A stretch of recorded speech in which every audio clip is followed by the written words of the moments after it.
Unti-unti nang nagkakalasan ang mga miyembro po ng PDP. PDP na lang yan, ha? Noon, PDP laban yan, ka-coffee.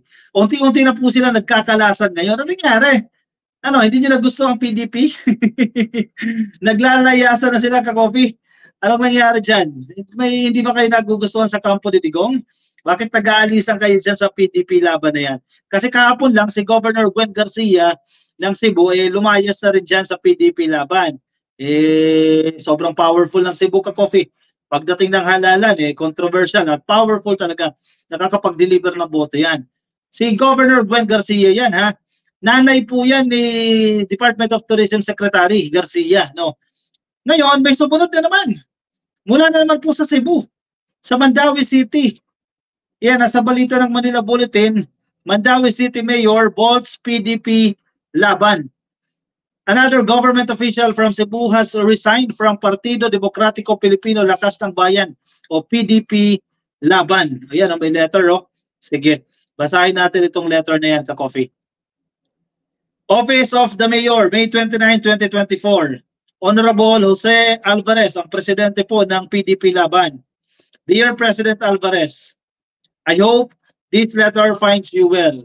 I am writing to resign as a member of Partido Demokratiko Pilipino Lakas ng Bayan o PDP laban. Effective immediately. Ngayon din. Ayaw ko na maging miyembro ng PDP laban ngayon din. Period. Oy, ganyan yan, ha. This decision stems from my own desire to continue the unity forged under Governor Gwen Garcia and maintain Mandawi under the banner of One Cebu. Oh, matalino tong mayor na to, ha. Tama nga naman, di ba? Kasi kung may alliance kayo with Governor Garcia, kung umalis yung, kumbaga, leader-lidera ninyo, syempre, governor siya. Technically, mas mataas siya. Remember, ka-coffee, ang Cebu City ay hindi po bahagi ng Cebu Province. Yan, ha, paglilinaw lang po yan. Bagamat, by location, nasa loob siya ng Cebu Province, pero independent po yung Cebu City. So, wala pong control si Governor Gwen Garcia sa Cebu City dahil independent po yan. Ibang usapin ang Mandawi, ka-coffee. Mandawi naman, may control na po ang governor dyan. Under her jurisdiction po yan. So dahil may unity o may alliance itong mayor ng Mandawi at si Governor Gwen Garcia, kumalas sa si Garcia, syempre kailangan niya sumunod. Tingnan mo, ka-coffee, in the coming days, marami pa pong susunod dyan. May mga susunod pa dyan. Mga ka-alyansa din. As the mayor of Mandawi City, my priority is to align with initiatives that promote and serve our community's best interest. Grabe itong letter na to, ha? Ibig sabihin pala, hindi na pala ka-coffee, hindi na pala nakakatulong para sa best interest. Uy, itong PDP laban. Kaya umalis na lang. Gano'n na lang ba yan, ka-coffee?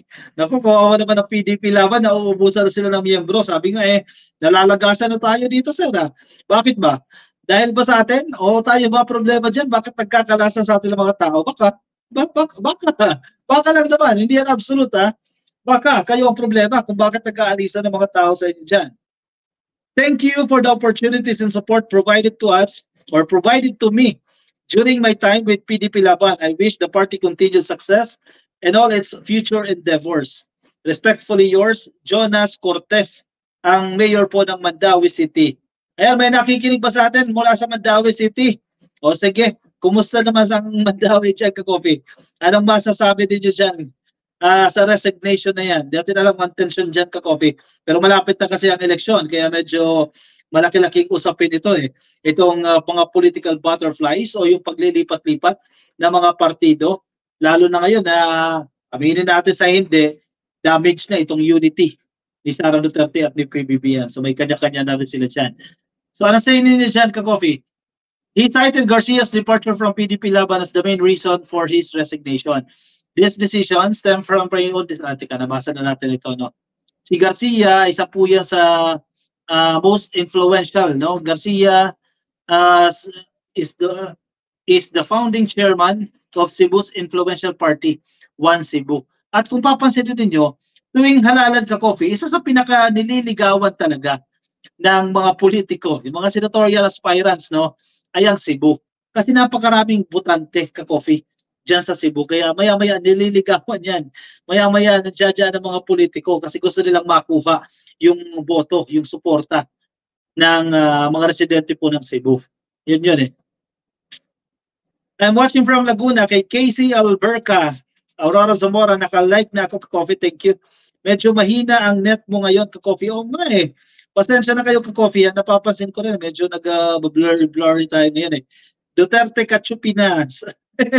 Mangkat po ngayon. Kachupina. Natsugi na. Kay Susana Mactal, watching from Hong Kong. Happy viewing po sa inyo.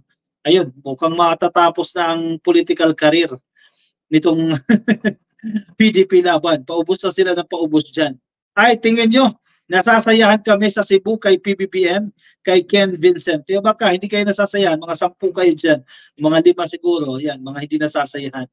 Garcia, smart, strong woman. O kasi baka nakakalimutan nila. Ang anak ni Garcia, kalihim ni PBBM dyan sa DOT. Kaibigan ni Sara Duterte yan. Pero maganda naman ang performance. Napoleon Sagisi, magandang kape. Ka-coffee, watching from Toronto.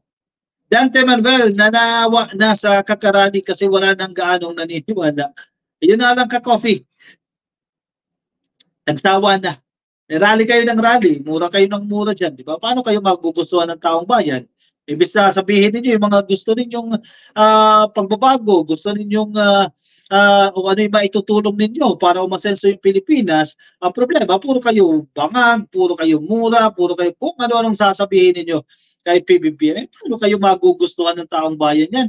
O tingnan nyo, mula mismo sa partido ninyo, kumakalas. Ayaw na kayong makasama. Diba? Baka sa inyo ang problema dyan. Hindi pa po masayahan karamihan na dami na bigyan ng lupa si PBBM. Pero syempre, iba sir, bulag talaga dyan. Pang Davao na lang talaga, Purple Home TV. Ang problema dyan, i-challenge pa sila dyan sa Davao.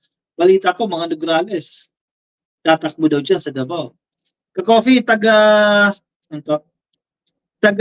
Minglanilla, Cebu ako. Solid Marcos ako noon pa until now. I love PBBM. Correct. Ange Domino watching from Sydney, ka-coffee, loyalist from Tacloban. Maupay nga gabi, haimo, Ma'am Ange Domino.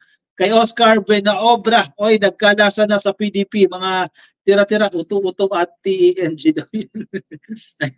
Well, baka walang malipatan. Siyempre, loyal din kay Digong, kung ano man yan. Anyway, sige, Ben Rich, shoutout po sa inyo. Kay Renel Visaya, nakikinig po sa atin sa Facebook. Kay Manguera Joe, sir, thank you. Antonio Santos, happy viewing po sa inyo. At kay Mamitita John M. Bentulan, nakikinig din po sa Facebook. Ka-coffee, ako yung magpapaalam muna sa inyo pansamantala. Thank you for tuning in. Yan, long live Ka-coffee from Canada. Mula kay Hehe and Dodo Pakawan. Shoutout po sa inyo. Kay Tio Oka, anong ginagawa mo dito? Sinong Tio Oka?